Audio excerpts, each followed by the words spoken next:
Okay, here we've got a little police forensics. Ms. Grisham is at a stoplight. She's currently at rest. I drew her in yellow here. She's got a car that weighs 2,600 kilograms, and she suddenly gets rear-ended by Mr. Nelson. Now, Mr. Nelson's in a slightly lighter car, 21 kilograms, and he claims that he was only going 35 kilometers an hour when he struck Ms. Grisham.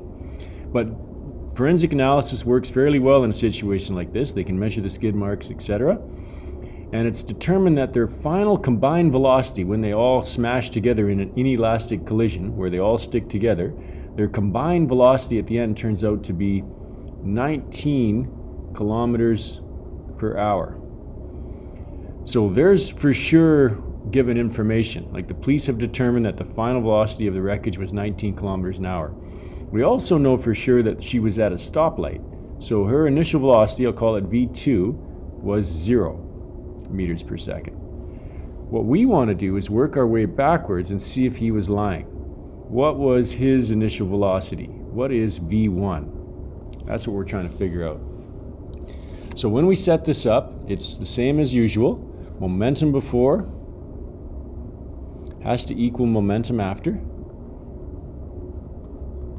And I only have one object moving before, and as long as we watch our signs, we should be good to go. So the only person that's moving before is Mr. Nelson. So my total momentum before would just be P1. We're going to call his car object 1. Now, after the collision, it's just one big combined mass. So I'm just going to call that P final. One big mass, we can work out that mass is moving. Very simple equation. So now we put in our values. mv for P1. So this is just going to be mass 1 times V1, which we're trying to figure out. P final is the combined mass. Mass 1 plus mass 2 times the final velocity, which we actually know. So when we put in our values, I get M1 is 2,100 kilograms. I don't know what V1 is. We're trying to work that out. Mass 1 plus mass 2 is 2,100 plus 2,600. That works out to 4,700 kilograms. That's the combined mass. And we know V final is 19 kilometers an hour. Now, normally we convert that to meters per second. But because I've got a velocity on both sides, when I do the conversion, they cancel off. So I can still use kilometers an hour as long as I'm consistent. Now, if the question was actually asking you for a value for momentum, we have to use meters per second because that's the standard unit for momentum. My point is, if I use kilometers an hour on this side, then all these other velocities must also be in kilometers per hour. So I'm going to leave it because it's more convenient for this particular question.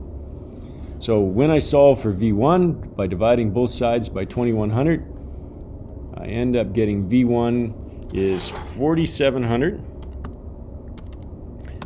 times 19 divided by 2,100. And that works out to 42.5 kilometers per hour. So that's due to forensic analysis. So he was claiming 35 kilometers an hour. So obviously, he's not telling the truth. He was lying, and I guess if they took it to court, they'd have some evidence.